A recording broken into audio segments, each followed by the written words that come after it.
I very quickly want to tell you what is the plan of the farmers from here on, as this entire, there is a completely breakdown of the talks between the government and the farmers. The farmers are now saying that they are going to intensify the protest. They will also go into a complete blockade of Delhi Noida's Chilla border, which was recently opened up on December 20th. The farmers tribute to those, in fact, numbers the Farmer Association are putting at 20 farmers so far have lost their life in the last 21 days, sitting in this cold weather protesting against the government's laws.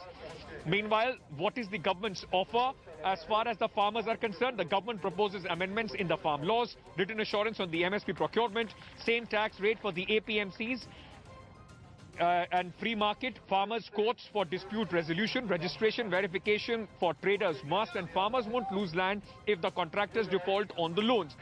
They also said that the government is ready to take back anti-stubble burning ordinance, and FIR in cases against farmers will also be dropped. This is all source-based information coming in. Rahul Srivastav, National Affairs Editor, India Today, joining us with more details on this. Rahul, at least at this point of time, there seems to be a complete breakdown of the talks. When can we expect some movement forward? Because it's 21 days. For how long can the government, in fact, afford the farmers on the borders? Is it just not about who blinks first? Ankit, the strategy is very clear. It's tiring them out. The government has, in very polite terms, but in very firm manner, conveyed to the farmers that rolling back the laws and MSP being included as part of a statute is not going to happen. And if you see the manner in which the Agriculture Minister has spoken out today, he's simply clear that he's open to talks, but not on the issues that the farmers are wanting.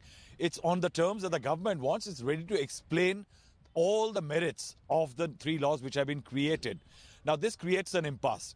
Now, in that impasse, the farmers are stuck at the border, and somewhere it seems, Ankit, that there is a wise counsel among the farmers that they are not escalating their protest in terms of turning hostile. That perhaps is being utilized by the government. That time is of the essence. And what the government is doing, Ankit, in two terms, I will say, isolate and insulate.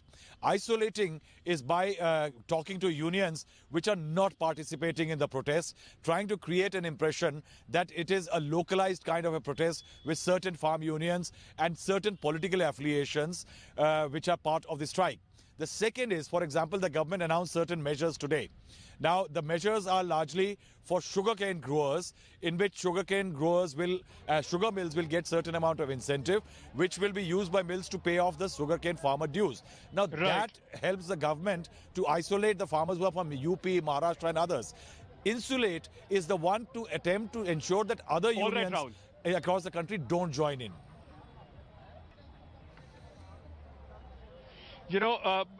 While the government is hoping that the talks, or at least wanting the talks on their own terms, but the fact remains that there is a large number of farmers right at the borders out in the cold. Can the government completely turn a blind eye to the plight of these farmers, and for how long? Thank you, Rahul, for joining us with all those details. Meanwhile,